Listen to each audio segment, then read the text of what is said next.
네, 오늘 하나님께서 주신 말씀을 통해서 생각의 복종이라는 제목으로 하나님의 말씀 우리 함께 듣도록 하겠습니다. 설교 목적을 말씀드리겠습니다. 우리가 주님의 제자로 살아갈 때 모든 생각을 그리스도께 복종하게 하는데 설교 목적이 있습니다. 우리가 올 9월의 첫 번째 시간에 제자입니까? 라는 제목으로 함께 우리 말씀 나눴죠. 주님의 제자는 철저히 예수 그리스도 중심입니다. 하나님 중심의 삶을 살게 되죠. 그래서 모든 생각, 삶의 자세, 또 마음, 우리가 그런 거 지키는 것까지도 다 기도하면서 말씀에 또 우리가 중심 잡고 나가는 삶을 살펴보았고요. 그러면서 우리가 첫 번째로 생각과 태도가 이제 주님의 제자들은 육신을 따르는 것이 아니라 말씀을 따른다라는 지점들을 다시 한번 생각해 보겠습니다.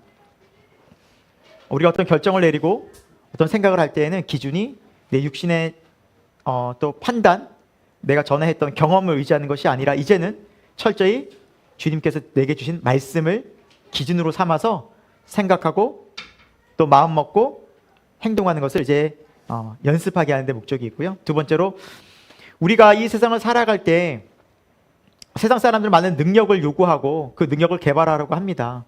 그런데 우리는 어떤 능력으로 살 것인가? 그 능력이 바로 십자가의 도라는 것을 알게 될 것입니다. 우리가 살아가는 힘은, 능력은 십자가의 도입니다. 그래서 십자가의 도가 무엇인지 다시 한번 오늘 말씀을 통해서 생각해보고, 그렇구나. 십자가의 도란 예수님께서 보여주신 길인데 핵심적으로 말씀드리면 주님의 사랑하심이죠. 주님의 용서하심이고 주님의 용납하심이고 하나님이 우리에게 보이신 긍휼하심이죠. 우리가 세상을 살아가는 힘에 어떻게 보면 세상 사람들과 관계에서 우리가 가장 강력한 힘이라고 하는 것은 그리스도인에게는 이것이구나, 주님의 제자에게는 이 십자가의 도이구나 라는 것을 다시 한번 마음속에 선명히 하는 데 목적이 있고요. 끝으로 그래서 우리가 잘못된 생각 혹은 내 판단 또 육적인 것을 따라가려고 할 때 그렇지, 이거 잘못됐지, 그래서 그리스도께 다시 내가 복종하는 제자의 삶을 살아가게 하는데 설교 목적이 있습니다. 오늘 말씀을 통해서 저와 여러분의 삶 가운데 잘못된 생각과 판단이 철저히 그리스도께 복종되어져서 내 안에 사시는, 나와 함께 하시는 예수 그리스도로 말미암아 살아가는 복된 인생 될 수 있기를 축원드립니다.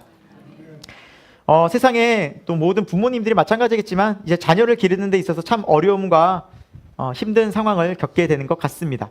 특히 가르칠 때요, 아이들을 이제 양육할 때 저도 이렇게 아이들에게 바른 말, 소위 가르쳐야 될 교육적인 내용을 얘기하면 대부분 잔소리로 알아듣습니다. 그걸 경청하고 순종하고 받아들여서 고치려는 자세보다는 또 잔소리하는구나 아빠. 그래서 그런 모습들을 제가 많이 이제 직면하곤 합니다. 그런데 이렇게 생각해 보면 오늘날 이 시대가 순종하고 복종하는 것에 굉장히 거의 훈련을 받지 않은 시대인 것 같아요. 그냥 학교에만 예를 들어도 지금 학교에서의 훈육은 거의 없다고 보면 될 것 같습니다. 그러면 저나 여러분이 학교 다닐 때만 해도 학교에서 훈육 많이 받지 않았습니까? 선생님한테 많이 맞기도 하고 또 선생님이 잘못된 거 있으면 지적하고 벌도 쓰고 혼났죠. 심지어 제 기억에 어떤 수업 시간에는 선생님이 애들이 태도가 너무 안 좋으니까 공부는 안 가르치고 그냥 훈육만 했어요. 1시간 내내. 니들이 그렇게 해서 세상을 어떻게 살겠냐, 니들이 잘못된 거 내가 아니면 누가 고치겠냐 하시면서 선생님들이 그냥 훈육만 그냥 내내 하신 경험도 있어요. 그런데 요즘 어때요? 그렇게 따가는 학생 인권을 주장하는 이 시대는 인권 침해를 받아서 어려워요. 동영상도 아이들이 찍고요, 선생님 말한 거 다 녹음해요. 그래서 함부로 얘기도 못해요. 동네 어른들이 아이들이 잘못되면 그런 시절이 있었죠. 잘못된 거 있으면 앞집 뒷집 사는 아줌마 아저씨들이 같이 기르니까 너 그러면 안 된다, 너 누구 집 자식인들 다 아는데 너 그러면 되겠냐 하면서 요즘 간섭하면 어떻게 됩니까? 신고 들어옵니다. 그러니까 아이들이 권위와 어떤 순종과 복종이라는 어떤 개념들이 거의 없어요. 너무너무 안타까워요. 여러분 시편이나 잠언을 보시면 정말 많은 말씀에서 성경은 말을 하고 있거든요. 가르치라. 아이들을 때려서라도 가르치라. 죽지 않을 것이다. 훈계하여 매질하는데 아이들은 죽지 않을 것이다. 그만큼 성경은 가르치라. 그래서 제가 너무너무 이제 마음이 힘들어서 우리 아이들에게 제가 화를 내고 역정내는 것도 한계가 있고 그 모습을 저도 싫었고 저희 아내도 싫고 그만 좀 화내라고 하니 안 되겠다. 말씀으로 가르쳐야겠다 해서 얼마 전부터 이제 아이들과 함께 매일매일 잠언의 말씀을 읽고 시간 되는 한 최대한 모여서 저녁에 말씀으로 가르치고 훈계하고 봤지? 말씀이 이렇다고 나와 있지? 너희들 가르침을 받아야 돼? 안 받아야 돼? 이러면 돼 안 되니? 하면서 계속해서 말씀으로 훈계하는 시간을 가졌는데 제가 그 근거의 말씀을 여기에서 삼았습니다. 신명기 6장 6절 7절입니다. 우리 다 같이 한번 읽어볼까요? 시작! 오늘 내가 내게 명하는 이 말씀을 너는 마음에 새기고 내 자녀에게 부르짖어 가르치며 집에 앉았을 때든지 길을 갈 때든지 누워있을 때든지 일어날 때든지 이 말씀을 강론할 것이며 아멘.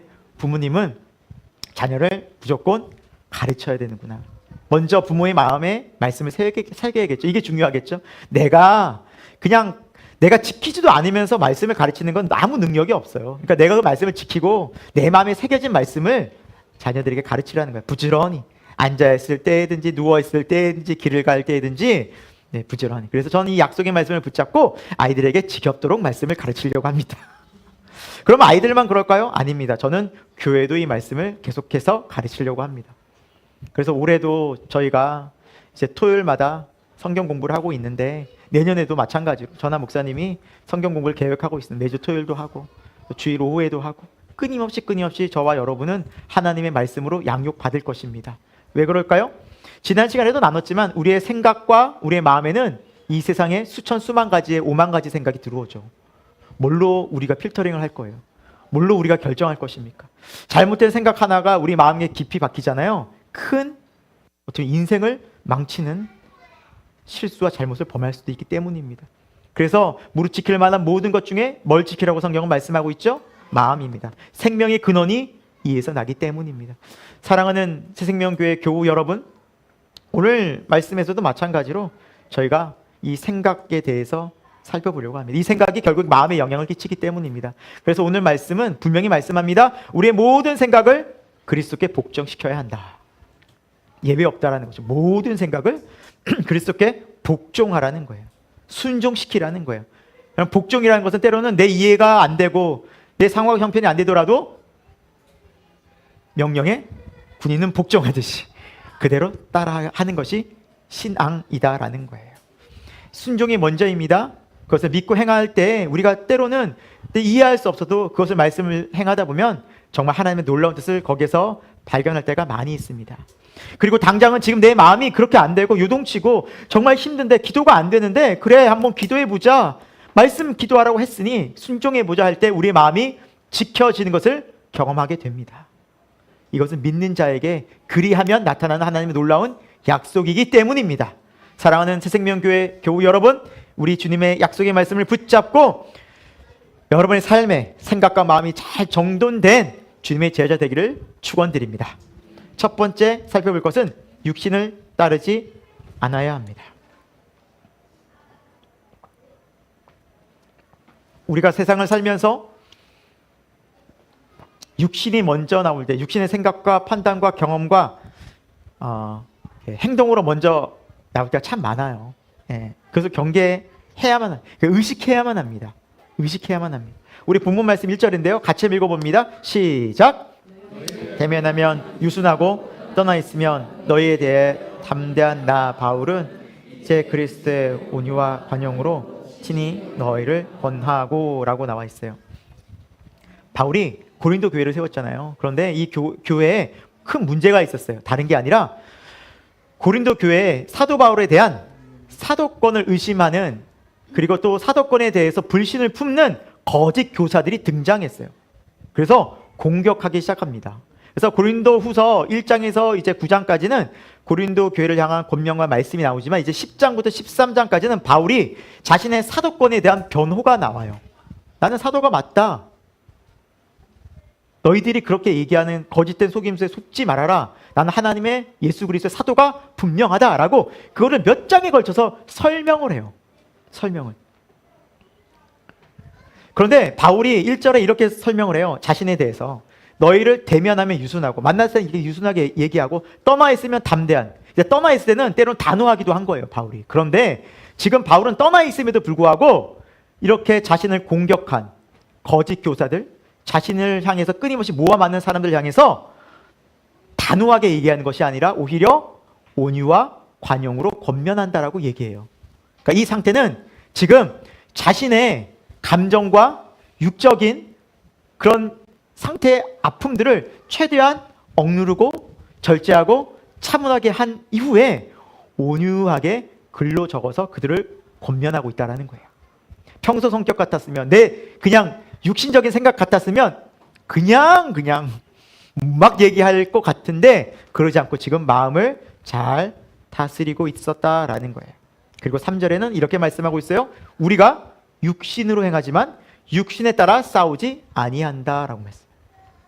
내가 육신을 갖고 있지만 내가 육신의 지배를 받지 않고 육신을 따라서 너희와 이렇게 대항하여 맞서지 않는다라는 거예요.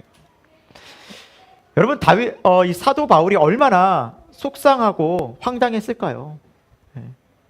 그냥 가까운 그냥 상식적인 예만 들어도, 제가 이렇게 교회를 시작하고 개척을 했는데 한 10여 년 왔는데 몇몇 교인들이 무리를 지어서 도대체 김민호 목사님은 목회할 목사의 자격이 없는 것 같아. 그러면서 뭐 공격하기 시작한 거예요. 외모를 공격하고, 키가 좀 180이 안 된다느니, 말이 빠른다느니, 뭐 강원도 출신이라느니 이러면서 뭐 꼬투리를 잡기 시작하는 거예요. 그러면서 무리를 지어서 한 명, 두 명 모여서 저 뒤에서 피켓을 들고 김민호 목사 물러가라 이러면 얼마나 힘들겠어요. 얼마나 힘들겠어요. 속 터지죠. 정말 쉽지 않은 거예요. 정말 쉽지 않아요. 그러니까 사도 바울이 이렇게 개척을 하고 물심양면 사랑으로 기도로 이렇게 했는데 성도들이 패를 지어서 사도 바울을 공격하는데, 바울이 이분이 말을 못하는 분이 아니잖아요. 이렇게 한 번 또 이렇게 말도 하고 글도 쓰면 잘하시는 분인데 논리가 딸리는 분도 아니잖아요. 신학적으로 뭐 성경적으로 이분이 모자란 분이 아니잖아요. 그냥 단칼에 그냥 딱딱 깰 수 있는 분인데 어떻게 얘기했다고요? 그 모든 감정들을 억누르고 온유하고 겸손하게 그들을 대했다라는 거예요. 여러분, 이것이 어떻게 길러졌을까라는 거예요. 끊임없이 우리 마음과 생각을 지키는 훈련을 하지 않으면 우리는 순간적으로 육신의 생각과 감정이 먼저 튀어나와요. 말과 행동으로. 분명해요. 저나 여러분의 똑같아요. 그래서 우리는 끊임없이 이것을 훈련해야 돼요. 연습해야 돼요. 바울이라고 왜 그렇게 안 했겠습니까? 하고 싶은 마음이 왜 안 들었겠습니까? 그런데 억제했을 거예요. 분명히 말씀이 기억났을 거예요. 주님이 생각났을 거예요. 그러면서 한 번 더 생각하고 한 번 더 마음 먹고 한 번 더 이것이 주님의 뜻인가? 내 생각을 그리스도께 굴복하지 않았겠습니까? 성경은 우리에게 이렇게 말씀합니다. 같이 한번 읽어볼까요? 로마서 12장 7절입니다. 시작! 아무에게도 사람 앞에서 선한 일을 도모하라. 아멘. 세상은요, 한 대 맞으면 한 대 때려주는 게 정당한 거예요. 그렇게 가르쳐요. 받은 대로 갚아주라? 이렇게 가르쳐요. 그런데 성경은 어떻게 말해요? 악을 악으로 갚지 말라라는 거예요. 똑같이 악하게 대하지 말라라는 거예요. 선한 일을 도모하라는 거예요. 선이 뭘까? 그것을 도모하라는 거예요. 생각하라는 거예요. 그렇게 행동하려고 노력하라는 거예요. 이것이 제자의 삶이라고 성경은 말씀하고 있습니다. 하루아침에 갑자기 이런 사람으로 절대 변화되는 것이 아닙니다. 여러분, 많은 은혜를 갑자기 받고 막 뜨거운 어떤 신비의 체험을 하면 갑자기 이런 사람이 되는 것이 절대 아닙니다. 이 삶은 날마다 훈련 가운데 길러지는 것입니다. 그래서 인내와 연단의 시험을 통해서 우리는 주님의 제자로 성장하는 것입니다. 저와 여러분이 아마 상황과 형편은 다 다를지라도 하나님이 그렇게 훈련시키시는 과정 가운데 분명히 계신 분들이 여러분 계실지라 믿고 또 그런 광야를 지나는 분들이 있을 것 같습니다. 여러분, 절대 낙심하지 마시고 절망하지 마시고 하나님 날 왜 이렇게 힘들게 하실까? 그렇게 생각하지 마시고, 이게 광야의 길이구나. 하나님 나를 지금 연단시켜 가시는구나. 믿음으로 순종한 저와 여러분 되기를 소망합니다. 구약에 보면 요셉의 이야기가 나옵니다. 네, 요셉의 이야기가 나오는데 여러분 잘 알다시피 요셉은 17살의 나이에 형들에게 팔려갑니다.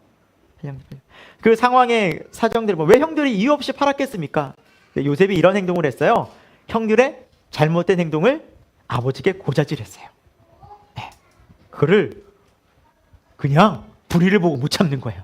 형들이 불의하고 잘못하고 싸우면 아버지, 형들이 또 싸웠어요. 아버지, 형들이 또 거짓말했어요. 아버지, 가뜩이나 또 요셉은 편애를 받았잖아요. 혼자 채색 옷 입고 다니고 혼자 다른 옷 입고 다니고. 그러니까 형들의 미움을 그냥 많이 받다가 어떤 계기가 생겨서 형들이 도저히 참다 안 되니까 이 요셉을 처음에 죽이자고 했어요. 그런데 이제 맏형인 루벤이 그것까지는 안 된다. 그래 막은 거예요. 죽이지 말자. 그래서 죽이지 않고 이렇게 구덩이에 가뒀다가 형들이 이제 노예 상인, 그러니까 그때는 뭐 상인들이 많았죠. 그래서 상인들한테 팔아버렸어요. 돈 받고. 그러면서 아버지는 어떻게 속였느냐? 옷을 탁 피 묻혀가지고 양의 피를 피 묻혀가지고 짐승의 피를 묻혀가지고 아버지 그만 요셉이 짐승에게 잡혀서 그만 죽고 말았어요. 하면서 오열하는 연기를 한 거예요. 아버지 그걸 믿었겠죠 그대로. 그러면서 아들이 죽은 줄 알고 울며 슬퍼하고 있었어요. 근데 실제로 요셉은 팔려가서 애굽에서 노예살이를 시작한 거예요. 17살부터. 17살이면 몇 학년이죠? 고1인가요? 고1. 네. 우리 온유나 예슬이 나이 정도 2살 이제 조금 더 그때 노예살이를 한 거예요. 무슨 고생을 해봤겠습니까? 그런데 입을 옷이 있겠습니까? 무슨 자유가 있습니까? 먹을 것을 잘 먹었겠습니까? 여러분 이렇게 고생하면 제일 먼저 무슨 마음이 들까요? 나를 판 형들 복수할 거야. 복수할 거야. 가는 게 당연지사겠죠. 왜? 형들 아니었으면 나 이 고생할 필요 없는데 왜 그 마음 안 들었을까요? 근데 하나님이 계속 노예살이 시키는 거예요. 그랑 상관없이 요셉의 의지와 상관없이 계속 그 노예살이를 시키는 거예요. 그러면서 그곳에서 요셉은 하나님만 의지하는 훈련을 합니다. 누구를 의지하겠어요? 누구를 바라보겠어요? 주님밖에 바라볼 분이 없는 거예요. 그래서 가족도 없고 친구도 없고 외로운 그의 삶에 열심히 주님만 바라보다가 그 집에 이제 가정 총무까지 되지만 또 억울한 누명을 쓰고 감옥까지 가게 되잖아요. 요셉의 삶이 끝났습니까? 아니에요. 하나님이 거기에서 요셉을 일으키시잖아요. 꿈을 해석하게 해주셔서 결국 그로 하여금 바로의 꿈을 해석해서 애굽의 총리가 되게 하시잖아요. 그리고 그 애굽 땅에 그 팔레스타인 지역에 큰 가뭄이 왔을 때 이제 야곱의 그 자신의 요셉의 형제들이 먹을 것을 구하러 이제 요셉 앞에 엎드리죠. 자신의 꿈처럼 돼버리죠. 그때 요셉이 자신을 드러내죠. 내가 요셉입니다. 물론 바로 드러내진 않아요. 성경을 보면 쭉 왔다 갔다 하는 장면이 있는데 결국 자신이 요셉임을 드러내요. 형들의 반응 어땠을까요? 죽었다. 이제 우린 죽었다. 저 권력자가 권력을 가진 요셉은 우리를 죽일 거야. 벌벌 떨면서 정말 그곳에서 두려워 떨고 있을 때 요셉이 한 말이 이것입니다. 같이 읽어볼까요? 시작. 당신이 나를 이곳에 팔았다고 해서 근심하지 마소서. 한탄하지 마소서. 하나님이 생명을 구원하시려고 나를 당신들보다 먼저 보내셨나이다. 아멘. 뭐 하고 있어요? 오히려 용서하고 있어요. 품고 있어요. 성경은 이것이 하나님의 사람이라고 말해요. 하나님을 만난 사람이라고 말해요. 왜 그래요? 하나님을 만난 사람은 하나님 안에서 그 하나님의 사랑과 용서와 긍휼을 경험합니다. 그런 사람들이 자연스럽게 나타내는 반응이 무엇입니까? 다른 사람을 용서하는 것입니다. 성경의 예수님은 우리 용서받은 사람에 대해서 1만 달란트 빚진 자의 비유를 해주세요. 그렇죠? 한 사람이 1만 달란트를 탕감을 받았는데 제가 한번 언제 한번 설명을 해드렸죠. 이 금 1만 달란트는요 거의 뭐 우리 한국의 한 해 예산에 맞먹는, 그러니까 이제 값으로 따질 수 없는 거예요. 그 말한 빚을 탕감 받았는데 자신한테 100데나리온 빚진 사람, 그러니까 성인 한 명이 100일 정도 일할 그런 봉급이거든. 한 1,000만 원 정도? 이거를 자신한테 빚진 사람을 멱살 잡고 감옥에 보내는 일을 예수님께서는 어떻게 1만 달란트 탕감 받은 사람이 100데나리온 자신한테 빚졌다고 그걸 멱살 잡고 감옥 보낼 수 있느냐? 당장 그 사람을 다시 감옥에 넣어라 라고 주님이 그런 비유를 해주시잖아요. 여러분, 우리가 여기에서 알 수 있는 것은 뭐냐? 우리가 하나님의 진짜 사랑을 받는다면, 하나님의 진정한 용서를 경험했다면 우리는 다른 사람을 용서하고 사랑할 수 있다라는 말씀을 성경은 누누이 하고 있습니다. 그리고 우리가 왜 이렇게 용서가 안 될까? 왜 이 사람이 진정 용서가 안 될까? 그런 감정과 생각을 가질 때 먼저 생각할 것은, 그렇다면 내가 하나님의 사랑과 용서를 얼마나 귀하게 여기고 있는가예요. 그래서 얼마나 매일매일 생각하고 감사하고 있는가라는 거예요. 거기서부터 우리는 하나님의 감사와 하나님의 사랑을 통해서 이 사람을 긍휼히 여기는 마음이 생겨나기 때문입니다. 사랑하는 여러분, 이 생각을 성경은 하라고 말씀하고 있어요. 해야 돼요. 우리가 용서받은 것 절대 저절로 된 거 아니에요. 쉽게 된 거 아니에요. 그리스도의 핏값으로 된 것입니다. 우리는 이 세상을 어떻게, 무슨 힘으로 싸울까요? 하나님의 능력으로 싸워야 돼요. 이런 세상의 생각들, 때로는 내 육신적인 감정에 앞서고, 또 때로는 내가 분노하고, 때로는 내가 도대체 억울해서 살기 힘든 마음의 답답함을 안고 살아갈지라도 그곳에서 우리의 싸우는 무기는 우리 혈기가 아니에요. 우리의 판단과 생각이 아니에요. 내 경험이 아니라 성경은 하나님의 능력으로 싸우라고 말씀하고 있어요. 우리 4, 5절 같이 한번 볼까요? 말씀 읽겠습니다. 시작! 우리의 싸우는 무기는 육신에 속한 것이 아니요 오직 어떤 견고한 진도 무너뜨리는 하나님의 능력이라. 모든 이론을 무너뜨리며 하나님 아는 것을 대적하여 모든 것을 다 무너뜨리고 라고 말씀하고 있습니다. 우리의 싸우는 무기는 이 육신에 속한 것이 아니라는 거예요. 우리의 생각, 세상이 말하는 모든 이론들이 아니라 하나님의 능력이라는 거예요. 그 능력으로 우리는 살아낼 수 있다라는 거예요. 여러분, 성경을 읽다 보면 많이 부딪히는 부분이 있죠. 조금 전에 요셉과 같은 경우도 어떻게 저렇게 살아? 아, 요셉이니까 그랬겠지. 어떻게 예수님처럼 살아? 예수님이니까 그랬겠지. 어떻게 바울처럼 살아? 사도 바울이니까 그렇겠지 하면서 나와 별개의 사람들로, 정말 저렇게 신앙은 나와 별개의 인물이야 라고 우리가 생각할 수도 있어요. 하지만 성경에서 말하는 믿음은 그렇지 않습니다. 동일한 믿음입니다. 이 믿음은 하나님의 선물이기 때문입니다. 하나님의 사랑이기 때문입니다. 동일한 사랑을 받은 사람은 그 마음을 가지고 우리는 하나님의 말씀대로 살려고 합니다. 그런데 우리 마음에 하나님의 말씀대로 용서하려고 하고 하나님의 말씀대로 이해하려고 하고 이런 말을 안 하려고 하니까 힘들어요? 안 힘들어요? 잘 되던가요? 살면 그렇게 살수록 너무나 힘들어요.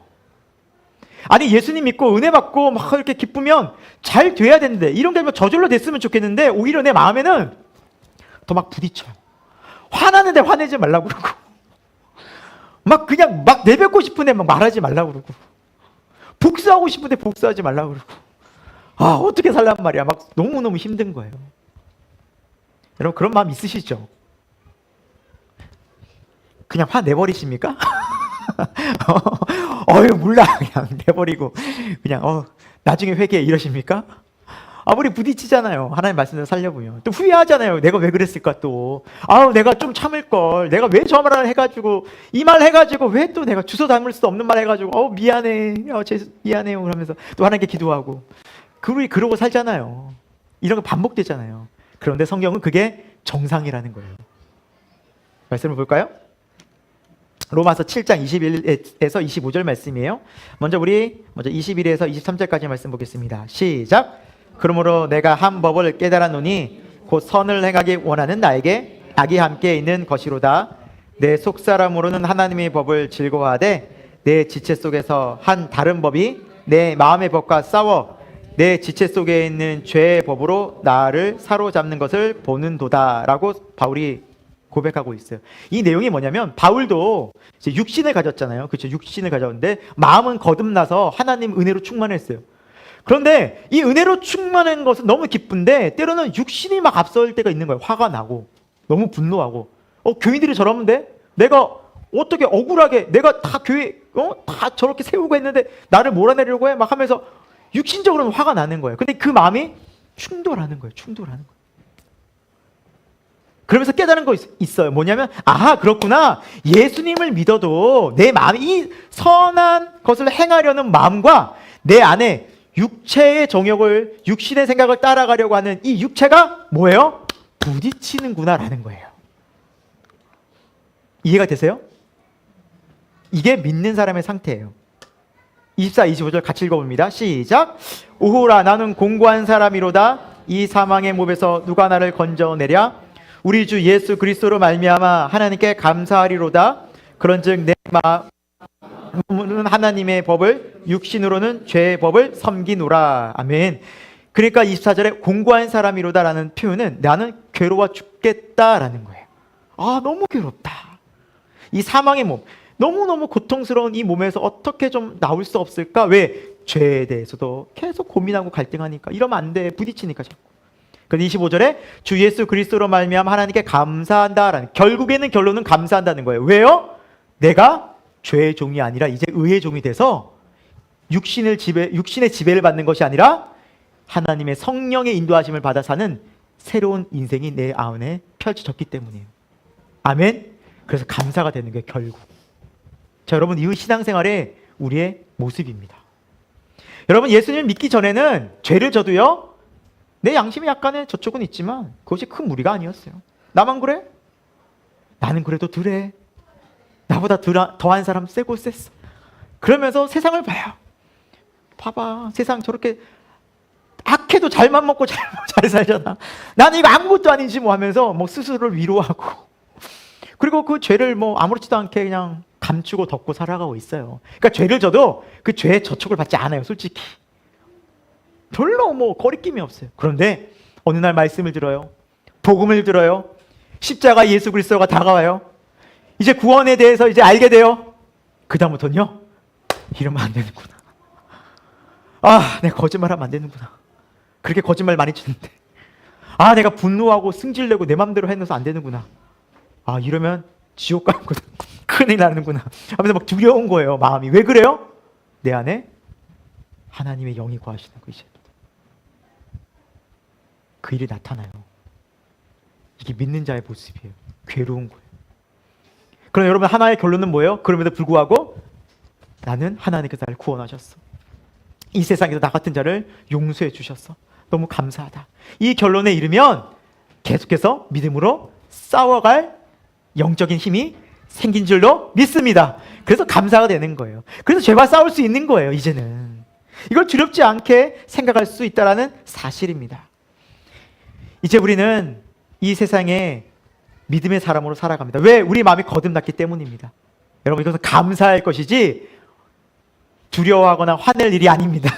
이제 우리는 감사하고 오히려 이 죄와 싸울 때 예수 그리스도 안에서 넉넉히 싸워 이겨서 내 안에 하나님으로 충만하기를, 내 안에 영적인 주의 말씀으로 충만하기를, 내 안에 하나님 안에서 평강이 다시 회복되기를 기도하는 저와 여러분 되기를 소망합니다. 그래서 여러분, 죄악된 상태에서는 우리 믿음의 사람이 이 죄에 싸우면서 부딪히는 거예요.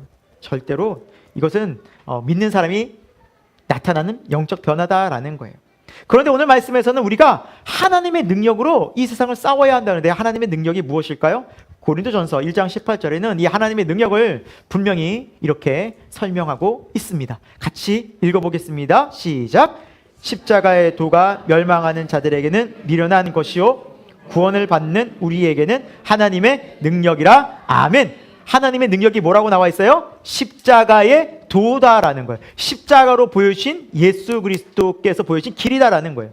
예수 그리스도께서 보여주신 십자가의 길이 바로 우리가 싸울 하나님의 능력이자 무기라는 거예요. 여러분, 예수님께서 왜 십자가를 지셨습니까? 여러분, 그걸 생각해 봐야 돼요. 우리는 늘 이걸 잊지 말아야 돼요. 우리는 천성적으로 하나님의 존재를 싫어하고 거부합니다. 이게 자연스러운 거예요. 말씀을 싫어하고요, 말씀 듣기를 거부해요. 이게 자연스러운 거예요. 하나님을 떠난 인간의 상태예요. 우리 또한 그렇게 살았죠. 하나님을 거역하고 내 마음대로 살았죠. 내 고집대로 살았죠. 하나님 무시하는 거죠. 들어도 아니 내 중심이야, 내 생각이야, 내가 원하는 것, 육체의 정욕, 안목의 정욕, 이생의 자랑들을 우린 충만히 어릴 적부터 경험하고 살았습니다. 그러나 그 죄악된 생각들과 모습들을 주님은 오랫동안 보셨고 참으셨어요. 기다리셨어요. 그리고 마침내 어느 순간 이 복음을 듣게 하십니다. 너 나와야지. 너 내게 와야지. 처음부터 우리가 말 잘 듣나요? 아니죠. 이 고집 저 고집이죠. 아니에요. 다음에 나갈게요. 기회 있으면 나갈게요. 때가 되면 나가겠죠. 근데 하나님이 계속 그것이 강도가 세집니다. 계속 부르시는 거예요. 계속 부르시는. 그래서 타이반 자의반으로 교회 나와서 이제 말씀을 듣고 복음을 들으면 신기한데? 아니 어떻게 이런 말씀이 있지? 놀라운데? 내가 고민했던 게 왜 여기 있지? 이 말씀 어떻게 들리지? 라는 놀라운 일이 벌어집니다. 주님 분명히 말씀하셨죠? 내 양은 내 음성을 듣느니라. 하나님의 말씀이 일단 들려지잖아요. 여러분 그냥 믿으셔요. 내가 하나님의 양이구나. 아멘 하시면 돼요. 왜 주님의 말씀이 세상 모든 사람이 하나님의 말씀을 듣고 반응하지 않아요. 들으려고 하지도 않고요. 들어도 그걸 싫어해요. 거부하는 사람이. 그래서 여러분 예수님이 심지어 말씀하셨지만 예수님을 향해서 아멘하고 따르는 사람이 많았어요? 아니면 죽이고 싫어하는 사람이 많았어요? 아니요. 싫어하는 사람이 훨씬 많았어요. 그래서 예수님이 십자가에 못 박혀 죽임 당하잖아요. 유대인들에 의해서. 그럼에도 불구하고 하나님 포기하지 않으셔요. 계속해서 말씀을 들려주세요. 근데 어느 날 어느 순간 이 말씀 믿어지면서 예수 그리스도가 나의 구원자시구나. 내가 하나님의 이 심판 가운데 있었구나. 나의 그 죄가 드러나고 알기 시작하는 그 치욕스럽고 죄송스러운 그 불의한 죄들을 예수님이 십자가에서 다 감내하셨다는 것이 믿어져요. 그리고 감사하게 돼요. 나를 그렇게 사랑하신 주님이 나도 주님을 사랑한다 고백하게 돼요. 이 은혜를 경험하는 거예요. 뭐 억지로 하려는 것도 아니었어요. 내가 맞는 것도 아니었어요. 그냥 나오라고 나와서 듣다가 앉아있다가 하나님의 말씀 나를 이렇게 바꾸신 거예요. 성경은 이것을 창세전에 예정하셨다 말씀하세요. 우리를 사랑하시기로, 구원하시기로. 그러면서 하나님 우리를 사랑하세요. 그리고 그 사랑을 지속적으로 보여주세요. 난 너를 떠나지 않아. 난 널 영원히 사랑할 거야. 네가 비록 죄 가운데 있다 할지라도 세상 가운데에서 다시 무너진다 할지라도 난 너를 다시 이렇게 세울 거야. 나는 너의 하나님이야. 난 너의 구원자. 이 말씀을 끊임없이 매번 매순간 멈추지 않고 해주신 분이 여호와 하나님이세요. 그분의 구원은 변함없고 멈추지가 않아요. 이 사랑을 우리는 듣는 거예요. 말씀을 통해서. 그래서 이 사랑의 믿음으로 이제 반응하기 시작하는 것입니다. 그 하나님의 사랑을 경험하고 하나님의 능력을 경험하면 우리 마음에 무슨 마음이 생길까요? 그래, 나 같은 죄인을 용서해 주신 하나님이 너무 감사하고 나 같은 죄인을 위해서 십자가에서 못 박혀 주신 주님 때문에 내가 구원받았는데 내가 왜 저 사람 용서하지 못할까라는 마음이 생깁니다. 선순환이 생겨요. 믿음의 자연스러운 반응이 생겨요. 이건 십자가의 은혜를 경험하고 하나님의 끊임없는 사랑을 경험한 사람들이 보일 수 있는 자연스러운 반응이 십자가의 길이 바로 용서와 용납인 것입니다. 주님의 제자들은 바로 이 무기로 세상을 살아갑니다. 고린도후서 6장 7절 말씀 한번 볼까요? 읽겠습니다. 시작! 진리의 말씀과 하나님의 능력으로 의의 무기를 좌우에 가지고 이제 우리는 어떤 무기가 있습니까? 믿음의 사람은 다른 게 아니에요. 진리의 말씀, 이 하나님의 말씀과 십자가의 도예요. 주님께서 보여주신 그 십자가의 사랑이에요. 그 사랑을 안고 우리는 세상으로 나가는 거예요. 여러분, 이 세상의 상황이 그리 만만하지 않습니다. 오늘 말씀에도 이 무기가 세상의 모든 이론을 무너뜨린다고 했어요. 여러분, 세상에 어떤 많은 이론들이 있어요. 너 자신을 신뢰하고 너 자신을 믿고 다른 거 의지하지 마라. 너를 강하게 해라. 세상 아무도 너를 도와주지 않는다. 너 자신 안에 있는 거인을 깨워야 한다. 너 스스로 성장해야 한다. 얼마나 막 이런 책들이 베스트셀러가 돼요. 그럼 강연 들으러 막 쫓아다녀요. 성공하는 것 같아요. 그런 사람이 나와서 막 돈 많이 번 얘기, 세상에서 권세와 능력 경험한 얘기를 다 해주거든요. 수만 명이, 수십만 명이 몰려다닙니다. 그게 세상의 수많은 이론들이에요. 중심에는 너를 중심해라라는 거. 너 자신을 의지해라라는 거. 그리고 하나님을 대적하여 높아진 얼마나 많은 사상들이 있습니까? 하나님 아니어도 잘 살 수 있어. 하나님 아니어도 충분해. 과학이 얼마나 발달했습니까?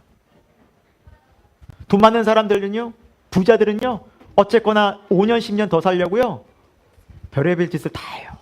좋다는 약은 다 먹고. 옛날에 그런 일이 있었잖아요. 실제로 김일성이 오래 살려고 젊은 여성들의 피를 계속해서 뽑아가지고 자기 갈아줘. 네. 네. 실제로 부자들은 그런 사람들이 또 있대요. 실제로 젊은 사람 피를 계속 수혈한대요. 왜? 피에도 노폐물 껴이니까. 오래 살려고. 돈 많으면 오래 살고 싶어서 그 부를 유지하고 싶어서 별의별 짓을 다 하잖아요. 최고의 병원에 입원합니다. 삼성병원 VVIP시네. 그래도 삼성 회장은 다 죽더라고요. 그래도 그 병원에 현대 회장도 다 죽고요. 최고의 부를 가져도 결국엔 그 가장 최고의 병원에 있어도 결국에는 몇 년 더 살 뿐이지 결국에는 뭐예요? 죽어요. 이걸 바꿀 수 없어요. 이 인간의 운명은 그 무엇도 못 바꿔요. 그런데 그 무기를 가지고 이게 최고야 라고 세상에서 막 소리 지르는데 정말 안타까운 것은 그래요. 믿지 않는 사람들은 그럴 때 쳐요. 여러분 왜 귀 기울이냐고요 거기. 왜 그 유튜브 보고 있냐. 왜 세상 좀 더 잘 다니는 거. 성공. 우리는 그럴 필요가 없는 사람들이에요. 왜 이렇게 많은 사람들이 그렇게 얘기할 때 왜 그거 부러워하냐고요. 우리가 왜 그 돈 많은 사람들을, 그 집들을, 왜 그 권세를. 아니에요. 우리 무기는 그게 아니에요. 우리 싸우는 무기는 바로 하나님의 진리의 말씀과 십자가의 도예요. 세상은 눈에 보이는 강력한 힘을 가지고 사람들의 목숨을 위협하면서 두려움을 주고 굴복시킵니다. 지금도. 왜? 그게 먹히거든요. 그러나 십자가의 도는 그렇지 않아요. 사람들을 대할 때 온유와 사랑으로 대해요. 사랑은 여러분이 어떤 높은 자리에 있습니까? 어떤 직급에 있습니까? 사랑과 온유로 대하시기를 축원합니다. 힘으로 누르지 마십시오. 그 힘은 그것을 하라고 쓰인 것이 아닙니다. 두 번째, 세상의 높은 사람들은 높은 자리에 굴림해서 자기 욕심과 생각대로 통치합니다. 그러나 십자가의 도를 따라가는 사람들은 그곳에서 섬기고 희생합니다. 굴림하라고, 그것을 지배하라고 준 자리가 아니라 이 사람을 섬기라고, 내가 그 자리에 내가 좀 더 희생하라고 나를 보내셨구나라고 제자는 살아갑니다. 또한 세상은 사람들을 판단하고 비방한 것을 가지고 차별합니다. 얼마나 가졌어? 외모가 어때? 무슨 일해? 그것으로 다 등급을 매깁니다. 하지만 십자가의 도는 사람들을 차별하지 않습니다. 있는 그대로 다 존귀히 여깁니다. 그리고 서로를 도와줍니다. 여러분, 이것이 우리의 무기입니다. 교회의 무기는 이것입니다. 이곳으로 가야 합니다. 새생명교회는 이런 영적인 십자가의 도를, 하나님의 말씀에 순종하는 이런 영적 무기를 가지고 우리 교회는 더욱더 성장하고 성숙한 그리스도인 주님의 제자들이 되기를 예수 그리스도 이름으로 축원드립니다. 이것이 교회의 힘이기 때문입니다. 교회는 이걸 잃어버리면 힘을 잃습니다. 우리 무기는 이것입니다. 교회는 물질로, 권력으로, 힘으로 세워지는 것이 절대 아니기 때문입니다. 이런 말씀 한번 보도록 하겠습니다. 로마서 12장 14절에서 21절인데요. 우리가 주님의 제자로서 살아가는 삶의 모습을 성경은 이렇게 알려주고 있습니다. 그럼 좀 찾아볼까요? 제가 따로 PPT로 만들지 않았고요. 여러분과 함께 읽고 좀 해보려고. 로마서 말씀입니다. 로마서 12장입니다.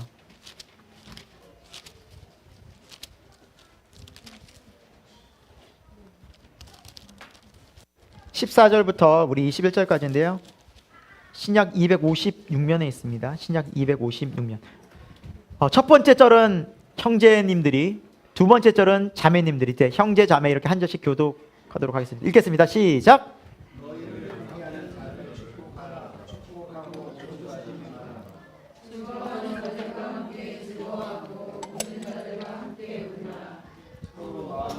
자여 높은 데에 마음을 두지 말고 도리어 낮은 데에 처하며 스스로 지혜는 채 하지 말라.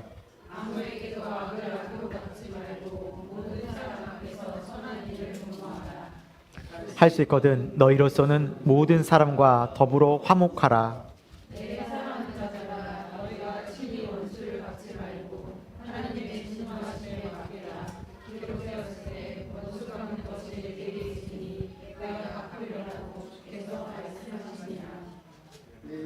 수가 줄이거든 먹이고 목마르거든 마시게 하라. 그리함으로 내가 숯불을 그 머리에 쌓아 놓으리라. 다 함께요. 악에게 지지 말고 선으로 악을 이기라. 아멘. 너무 귀한 말씀이죠. 여러분, 어떻게 이렇게 살아 그러지 마시고요. 우리 이렇게 살아가야 되는 존재구나라는 것을 소망했으면 좋겠어요. 삶의 한 절이라도 주님 이 모습을 배워가기 원합니다. 저 그리스도인 되기 원하고 제자 되기 원합니다. 주님 도와주세요라는 것이 교회의 모습이라는 것이죠. 주님 우리 이렇게 살도록 변화시켜 주셨습니다. 예수 그리스도를 통해서. 아멘.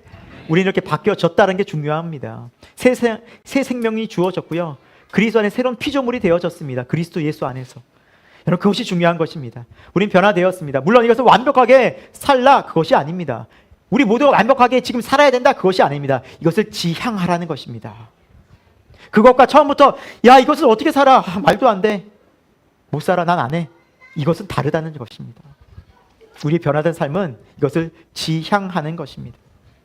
여러분 19절에도 보면 원수를 갚지 말라고 했죠. 원수가 줄이거든 먹이고 무화과를 마시게 하라. 이것은 관대하게 대하라는 거, 사랑으로 대하라는 거예요. 여러분의 삶에 원수가 있습니까? 여러분 원수가 누구입니까? 북한의 김정은입니까? 아니에요. 여러분의 원수는 여러분의 가족일 경우가 제일 많습니다. 두 번째 직장 동료일 경우가 많습니다. 세 번째 이웃일 경우가 많습니다. 그러니까 가까이 있는 사람이 원수가예요. 그 사람 때문에 힘든 거예요, 사실. 여러분 김정은 때문에 안 힘들 거예요. 여러분의 가족들 때문에 힘들거나 직장 동료 때문에 힘들거나 이웃 때문에 힘들 거예요. 너무너무 힘들 거예요. 고통당하실 거예요. 저희 집에 이제 아파트에 이제 저희가 7층인데요. 7층에 사는데 위층인지 아래층인지 정확히 모르겠는데요. 한 남자가 오락을 게임을 하는 것 같아요. 게임을. 그러면서 낮이고 밤이고 상관없이 그 게임을 할 때는 쌍스러운 소리가 들려요. 소리를 막 질러대요. 그러니까 제가 그것도 이해가 되는 게 뭐냐면 헤드폰을 끼고 하나 봐요. 그러니까 자기 소리가 얼마나 큰지 몰라요. 그래서 저희 아이들도 또 소리 지르네 하면서 아빠 그 방에서도 들려? 여기서도 들려. 뭐 서라운드로 막 그냥 몇 층인지 모르겠는데 너무 시끄러워요. 막 광분해가지고 막 소리를 질러요. 그래 이게 층간 소음이잖아요. 처음에는 너무너무 제가 화가 나고 이걸 신고해야 되나 진짜 어떻게 해야 되나 너무너무 힘들어. 막 밤이고 낮이고 새벽이고 뭐 의미가 없어요. 오락할 때 항상 그러니까. 그런데 어느 날 하나님이 그 마음을 주시는 거예요. 기도해라. 저 영혼을 위해서 기도해라. 와, 그러니까 생각이 제가 항상 마음에 누가 신고하지 않나? 이거 좀 형사 처벌 받게 해야 되지 않나? 이런 마음으로 계속해서 있었던 거예요. 화만 내고 좀 참아야지 있다가 하나님이 그 마음을 주시는데 제가 또 기도 했을까요? 했죠. 했으니까 여러분이 얘기하죠. 했습니다. 들을 때마다 계속 기도를 했습니다. 근데 정말 좀 거짓말 좀 제가 집이 많이 없어서 그런가? 요즘 잘 안 들리는 것 같긴 해요. 그렇지 얘들아? 잘 안 들리지? 좀 도와줘야지. 우리 같이 사는 건 맞거든요. 저는 그렇게 느껴요. 요즘 잘 안 들리는 것 같아요. 잘 안 들리고. 정말 기도하는 게 놀랍다라는 걸 저는 경험하거든요. 사실 그래요. 우리가 세상적으로는 따질 거 따지고 법적으로 처리할 거 처리하면 되죠. 이럴 수 있어요. 물론 그것이 필요해요. 여러분 법이 필요 없다는 말이 아니에요. 사회법이 필요 없다는 말이 사회 규정 필요하죠. 그런데 먼저 우리는 오늘 말씀처럼 화해하고 저 원수가 혹은 나를 힘들게 하는 사람이 있다면 먼저 기도해 주면서 내 마음을 다스리는 게 중요하구나. 그리고 결국 그 사람도 하나님을 모르기 때문에 그런 거 아니겠습니까? 라는 거예요. 사랑하는 가족이라 할지라도 때로는 우리가 미워지면요 원수처럼 대할 때가 있어요. 너무너무 그 사람 때문에 괴로우니까. 또 친구라도 그럴 경우가 있어요. 이웃이라도 충분히 그럴 수 있어요. 그래서 조심해야 된다. 친한 친구들 사기 많이 친다고 가장 친한 친구들이 때로는 뒤통수 많이 쳐요. 그래서 사기당한 사람 얼마나 많은데요. 여러분 이 세상 살아갈 때 우리의 마음을 무엇으로 지키겠습니까? 이 영적 무기의 말씀밖에 없어요. 십자가의 도밖에 없어요. 그러지 않으면 내 마음에 무슨 마음이 계속 들어요? 미움, 분노, 살기. 그냥 그 마음으로 내가 스스로를 못 견뎌요. 그 원수는 발 뻗고 편하게 자거든요. 나만 힘들어 죽겠는 거예요. 여러분은 주변에 어떤 여러분의 삶을 힘들게 하는 사람이 있을지 모르겠습니다. 옆 사람 쳐다보지 마시고 저를 바라보시고 그 사람의 마음이 있다 할지라도 여러분 오늘부터 기도하는 여러분 되길 축원드립니다. 세 번째, 이제 모든 생각을 그리스도에게 복종해야 합니다. 제자는 이제 이 삶을 살아야 합니다. 살 수 있고요.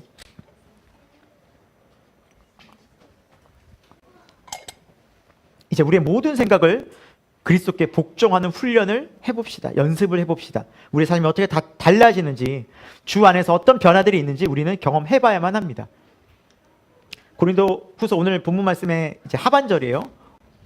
다 같이 한번 읽어보겠습니다. 5절 시작. 모든 생각을 사로잡아 그리스도에게 복종하게 하니, 복종하게 하라는 거죠. 이제 모든 생각을 사로잡아. 여러분, 그래서 우리가 세상의 모든 우리를 어렵게 만든 모든 이론과 하나님 대적하여 높아진 모든 생각들, 이 세상적인 사고방식들을 다 말씀으로 십자가의 도로 이제 물리치고, 그 다음에 우리의 생각은 어떻게 돼요? 이제 그리스도께 온전히 복종해야 돼요. 왜냐하면 우리의 생각은요, 때론 악한 것을 물리치고 이겼다 할지라도, 마음을 딱 정한 것 같다 할지라도 우리의 마음이 그리스도와 연합하지 않잖아요. 주 안에 거하지 않잖아요. 그럼 또 다시 세상적인 또 어려움이 또 찾아와요. 똑같은 생각의 통로로 똑같이 들어와요. 그러니까 그리스도께 온전히 복종해야 돼요. 내가 그리스도 안에 늘 거하도록 노력해야 돼요. 이것이 성도가 신앙생활을 이기는 길이에요. 그러니까 주님께서도 말씀하셨잖아요. 날마다 자기를 부인하고 자기 십자가를 나를 따르라 하시고. 그러니까 날마다 주님을 따르려는 영적인 연습이 없으면 우리는 절대 우리 마음을 지킬 수가 없다라고 성경은 강조하고 있습니다. 여러분이 못해서가 아니에요. 우리 존재 자체가 그게 안 되는 존재라는 거예요. 그래서 매번 연습하셔야 돼요. 아, 주님께로 나가야 되는 거야. 주님 생각해야 되는구나. 자꾸 복종해야, 주님 뜻의 말씀에 복종하겠습니다. 이 기도를 드려야 한다라는 거예요. 그렇지 않으면 우리는 이내 우리의 생각이 이 땅으로, 세상으로 향합니다. 그래서 골로새서 3장 2절에는 우리에게 이렇게 명령하고 있습니다. 같이 읽어봅니다. 시작. 위의 것을 생각하고 땅의 것을 생각하지 말라. 아멘. 이것은 방향성의 문제입니다. 사랑하는 여러분, 돈 벌어야죠. 여러분 자녀들 생각해야죠. 교회 생각해야죠. 여러분 뭐 교회 공동체 생각해야죠. 여러분 뭐 직장 어떻게 할까 생각해야죠. 그런데 이거는 지향성이라는 거예요. 지향성. 하늘보다, 영원한 하나님 나라보다 이것이 먼저 돼서는 안 된다라는 거예요. 우리 지향성이 어디 있는가라는 거예요. 그럼 내가 땅에 있는 것을 자꾸 생각하는지 생각하지 않는지 어떻게 알 수 있을까요? 쉽게 설명하면 여러분이 땅에 있는 문제와 상황들이 닥칠 때 거기에 대해서 화를 내고 불만을 토로할 때가 땅에 내가 마음을 지금 빼앗긴 상태예요. 예를 들면 돈 문제가 있어요. 근데 돈 문제가 딱 닥쳤어요. 갑자기 불만과 불안이 쌓여 막. 그게 뭐예요? 내가 지금 하나님보다 땅의 것에 마음이 빼앗게 되는 거예요. 가족에 어떤 문제가 생겼어요. 그런데 그것이 내 안에 더 큰 염려와 불만으로 다가와요. 하나님 생각나지 않고. 그럼 내 마음이 하나님보다, 하늘의 것보다 지금 땅의 것에 더 마음이 가 있다는 증거예요. 속일 수 없어요. 내 마음이 안 다스려지는 거예요. 자꾸. 그럼 뭐예요? 이미 내 마음이 돈이나 가족이나 직장이나 인간관계나 건강에 많이 가 있다라는 거예요. 하나님께 먼저 마음이 가 있고 하나님 중심되는 어떤 삶일까요? 그것이 마음이 요동치지 않아요. 크게. 물론 염려가 있지만 기도해야지. 붙잡아줘요. 그런데 막 심하게 요동치는 경우가 있어요. 막 정신 못 차려요. 이거는 뭐예요? 내 마음이 이미 많이 땅으로 가 있다는. 그러니까 빨리 캐치하라는 거야. 아하, 내 이러면 안 되지. 말씀처럼 내가 자꾸 왜 땅의 것에 마음 빼앗기나. 주님께 마음 가야지. 이걸 쓰라는 거예요. 이제 믿음으로. 이걸 그대로 방치하면 점점 우리 마음은요 거기에 사로잡혀요. 그 생각하지 말아야지 하는데 생각을 하고 있다니까요. 여러분 잘못된 습관을 끊는 방법 아십니까? 잘못된 습관은 안 하는 것일까요? 아니에요. 좋은 습관을 만드는 거예요. 그 생각을 대체하는 거예요. 이해가 되세요? 잘못한 거 하지 말아야지면 그 생각을 계속 하는데 절대 헤어나올 수 없고요. 그 잘못된 생각을 대체할 좋은 습관을 만드는 거예요. 그 이겨요. 육의 생각을 이긴 것이 무엇입니까? 영의 생각이라는 거예요. 그래서 다른 거예요. 땅의 생각을 이것이 무엇입니까? 하늘의 생각이에요. 주님의 생각이에요. 그래서 이기는 거예요. 그게 질서가 잡히는 거예요, 삶이. 우리 마음에 먼저 그런 마음들을 가지고 여러분 마음을 잘 지키시는 저와 여러분 되길 축원드립니다. 제가 이 이야기를 할까 말까 하다가 설교에 넣었어요. 요즘 정치적으로 참 많이 어렵고 혼동스럽죠? 아닌 것처럼 표정들이 집에서 유튜브 찾아보시면서 어때요 여러분? 정치 뉴스 보면 이것도 제가 똑같은 예로 드릴게요. 정치 뉴스를 보거나 이야기를 들으면 여러분의 마음이 요동치고 화가 나고 때론 나와 다른 의견을 가진 사람들을 보면 미워져요. 자, 손 들지 마시고요. 그런 생각이 드신다면, 마음이 그러신다면 내 생각이 하늘의 것에 더 마음가, 주님께 마음가 있어요? 아니면 땅의 것에 마음가 있어요? 맞아요. 그렇게 판단하시면 돼요. 그럼 빨리 돌이키라는 거예요. 아, 내가 너무 마음 빼앗겼구나. 뭐 관심도 없고 뭐 죽이 되든 밥이 되든 몰라. 뭐 1번이든 2번이 난 상관없어. 이러지 마시고요. 돌아가는 거 아셔야 되고. 저도 관심 갖고 보고 있어요. 그런데 경계선이 있어요. 뭐냐? 내 마음이 이것 때문에 유동치기 시작해요. 불만이 나오기 시작해요. 그리고 나와 다른 생각을 가진 사람들을 싫어해요. 그럼 이거는 뭐예요? 너무 나간 거예요. 너무 땅의 생각에 매인 거예요. 이해가 되세요? 그런데 이건 정치만 그런 게 아니에요. 모든 영역에서 마찬가지예요. 우리 그러면서 내 생각을, 마음을 중심 잡는 훈련을 해야 돼요. 절대 저절로 되지 않아요, 여러분. 그래서 연습해야 돼요. 경건에 이르기를 부단히 연습하지 않으면 우리 마음과 생각을 지킬 수가 있어요, 없어요? 절대 없어요. 그러니까 그 미움이, 그 분노가 내 마음에 점점 가득 차는 거예요. 여러분, 이 기준은 제 생각과 의견이 아닙니다. 철저히 하나님의 말씀과 교회 역사입니다. 여러분, 초대교회를 보십시오. 사도행전의 교회를 보십시오. 사도행전의 초대교회의 역사는, 상황은 지금 우리가 겪는 이 신앙생활보다 비교할 수 없을 정도로 어려웠습니다. 먼저 그 시대의 유대인들은 어떤 나라의 지배를 받았습니까? 맞아요. 로마의 지배를 받았어요. 경제적으로요, 30% 40%의 세금을 뜯겼어요. 그것만 있는 것이 아니었죠. 정치적으로도 계속해서 탄압받고 제대로 주권 행사를 못했고요. 종교적으로 말할 것도 없었고요. 엄청난 핍박과 탄압을 받았어요. 그리고 그들에게 종교를 가르쳤고 말씀을 가르쳤던 서기관과 바리새인들은요, 철저히 인본주의였고 하나님의 사랑과 말씀이 없었어요. 그러니까 얼마나 암울한 시기였어요. 그럼에도 불구하고 그들이 예수를 믿으면 출교까지 당했어요. 가정과 집을, 사회를 벗어나 쫓겨났어요.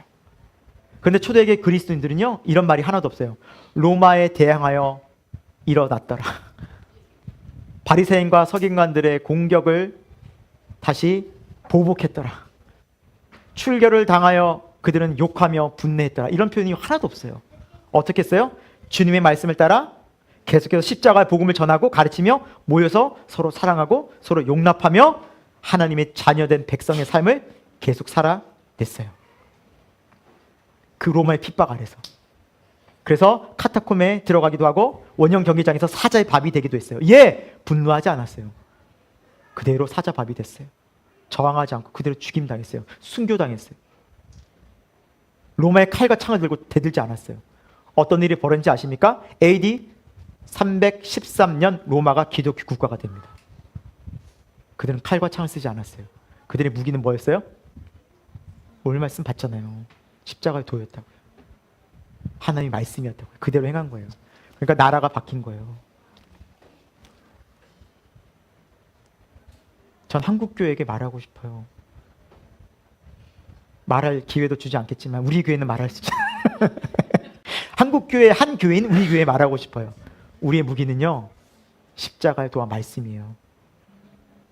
그런데 여러분, 이 로마 교회가 언제 무너진지 아십니까? 힘을 갖고서부터예요. 교황이 권세가 있어졌어요. 힘이 있어졌어요. 황제를 굴복시킵니다.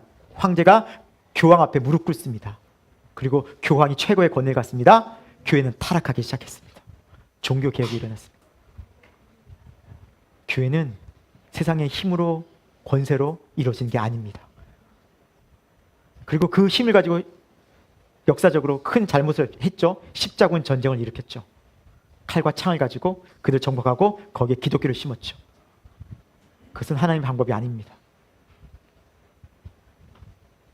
건강한 교회는, 십자가의 교회는 하나님의 말씀을 붙잡고 십자가의 도의 길을 가는 것입니다. 그럼 누가 일하실까요? 하나님이 일하십니다. 아멘. 우리 교회가 그런 교회가 되기를 축원드립니다. 우리 교회가 지금부터 그러한 믿음의 반석 위에 서기를 축원드립니다. 사랑하는 여러분, 그런 교회가 될 때 이 세상에 감당치 못한 힘이 있는 것입니다. 우리는 그것으로 싸워야 됩니다. 우리 무기는 기도입니다. 말씀입니다. 우리를 욕하고 우리를 저주하고 우리를 핍박하는 사람들을 향해서 기도하고 축복하는 것입니다. 하나님, 저들도 예수님 믿고 저들도 하나님의 사람이 되게 주옵소서. 하나님, 저들을 긍휼히 여겨 주옵소서. 저들을 불쌍히 여겨 주옵소서. 예수님 십자가에서 마지막에 그렇게 기도하지 않으셨습니까? 하나님, 저들은 저들이 하는 일을 알지 못하나이다. 저들의 죄를 용서하여 주옵소서. 여러분, 원수가 누구라고요? 내 가족이고 내 옆에 사람이고 교인일 수 있습니다. 우리 서로 축복하고 서로 사랑하고 서로 기도해주는 우리 교회 성도 되기를 축원드립니다. 말씀을 마무리합니다.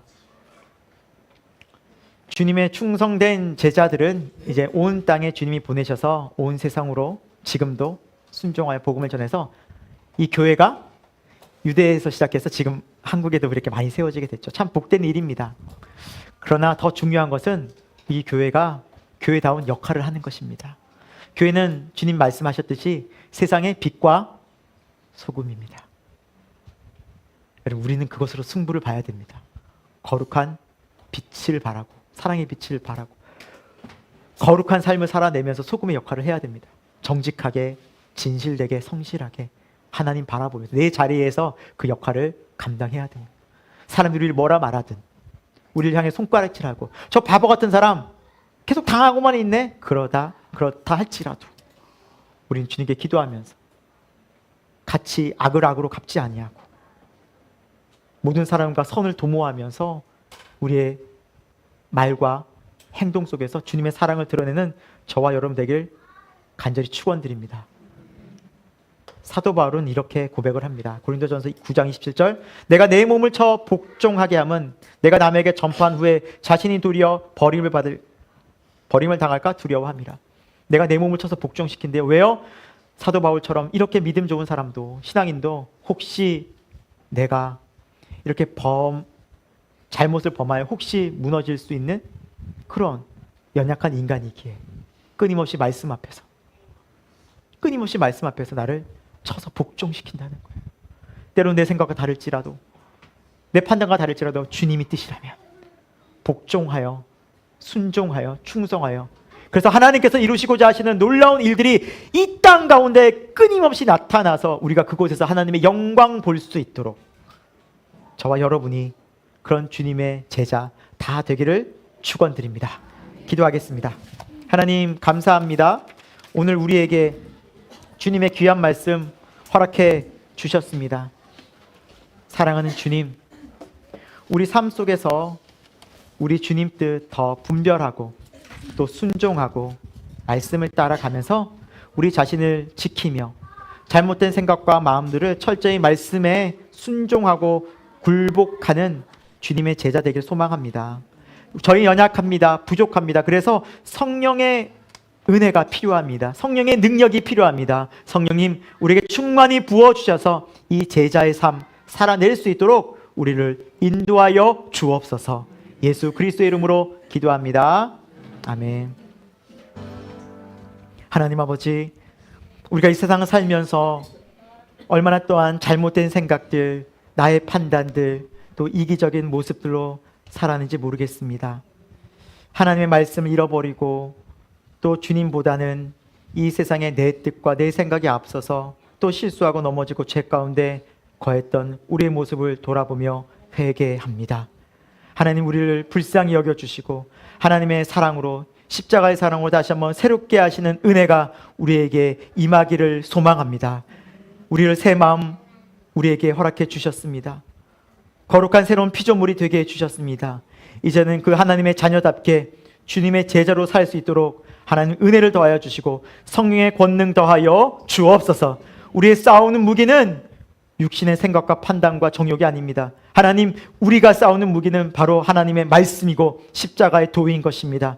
하나님, 이 마음으로 충만히 채워주셔서 이 세상에서 주님과 함께 넉넉히 믿음으로 승리하는 믿음 되게 도와주옵소서. 많은 유혹들이 있는 세상입니다.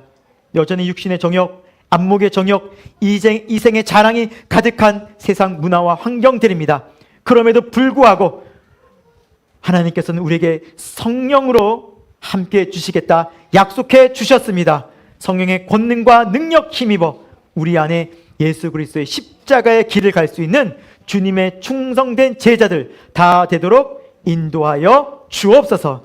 하나님, 그리고 주님 앞에 나오면서 귀한 헌금 드립니다. 하나님, 이 헌금을 기쁘게 받아주시고 하나님, 이 헌금이 쓰여지는 곳에 하나님의 나라가, 하나님의 복음이, 하나님의 사랑이 더욱더 드러날 수 있도록 역사하여 주옵소서. 그리고 하나님, 우리 자라나는 아이들이 있습니다. 다니엘 어린이부, 청소년부, 어릴 적부터 그들의 생각과 마음을 말씀 가운데서 잘 다스리고 순종하는 믿음의 어린이로 잘 자라날 수 있도록, 믿음의 청소년이 될 수 있도록 인도하여 주옵소서.